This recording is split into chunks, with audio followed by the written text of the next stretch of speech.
ഒരു നാറി, ഒരു ഉടമ, ഒരു ഹോട്ടൽ ഉടമ. ഒരു പ്രമുഖ. നമസ്കാരം, ഞാൻ ചെയ്യുന്നതാണ്. ഞാൻ പാർവതിയാണ്. നീ കാര്യത്തിലേക്ക് കടക്ക്. കോഴിക്കോട് മുക്കത്ത് ഒരു ഹോട്ടൽ ജീവനക്കാരി 1ാമത്തെ നിലയിൽ നിന്ന് താഴേക്ക് ചാടി ആത്മഹത്യാ ശ്രമം നടത്തി. ആ ഒരു ന്യൂസ് നീ കണ്ടു കാണുമല്ലോ.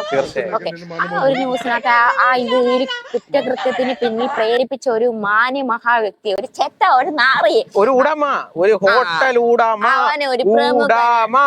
അവനൊരു പ്രമുഖനാണെന്നും ഈ ഒരു ഹോട്ടലിനെ പ്രമുഖ ഹോട്ടൽ എന്നുമാണ് നമ്മുടെ മാധ്യമങ്ങൾ വർണ്ണിച്ചോണ്ടിരിക്കുന്നത്. പണമുള്ളവൻ കുറ്റകൃത്യം ചെയ്തിട്ട് അവനെ പണത്തിന്റെ അടിസ്ഥാനത്തിൽ ആ പെൺകുട്ടിക്ക് നീതി ലഭിക്കുന്നുമില്ല, അവന്റെ പേരും കാര്യങ്ങളും വെളിയിൽ വരുന്നുമില്ല. ആ ഒരു പേര് പുറത്ത് കാണിക്കാൻ ഒരു ധൈര്യം കാണിച്ച ഒരു സ്ത്രീയാണ്. ഞാനൊരു വീഡിയോയിൽ കണ്ടതാണ്. നീ ആ വീഡിയോ കണ്ടായിരുന്നു? ഞാൻ കണ്ടായിരുന്നു. ഇന്നാണ് ഞാൻ വീഡിയോ കണ്ടത്.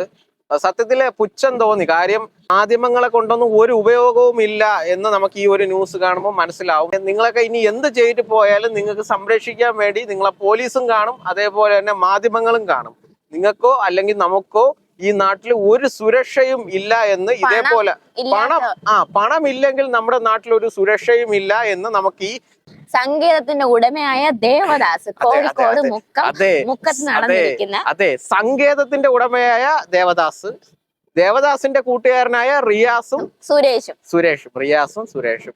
നിരന്തരം ശല്യം ചെയ്ത് ആ പെൺകുട്ടി പറഞ്ഞു. ആ പെണ്ണെന്താണ് അവരുടെ ഈ ഒരു കാര്യം അവന്റെ വൈഫിനെ അറിയിക്കുമെന്ന് പറഞ്ഞതിന്റെ പേരിലാണ് ഈ പെണ്ണെ ഭീഷണിപ്പെടുത്തുകയും അങ്ങനെ ആ പെണ്ണ് ജീവന് വേണ്ടി അലറി കരയുന്ന വീഡിയോ ആണ് പുറത്തു വന്നിട്ടുള്ളത്. എന്നെ ഒന്നും ചെയ്യല്ലേ, എനിക്ക് പോണം എന്ന് പറഞ്ഞു. എന്നിട്ടാണ് ആ പെണ്ണ് മാനത്തിന് വേണ്ടി ചാടിയതാണ്. ഒന്ന് ആലോചിച്ച് നോക്ക്, ആ ഒരു പെൺകുട്ടിയുടെ ഒരു ജീവിതം എന്താ കുറെ ഇവന്മാര് ചെന്നിട്ട്, എന്നിട്ട് ഈ പെൺകുട്ടി ആശുപത്രി കിടന്ന സമയത്ത് ഇവൻ ഭീഷണി സന്ദേശം അയക്കുന്നതെന്ന്, നിനക്കുള്ള ആദ്യത്തെ ഡോസ് ആണെന്ന്.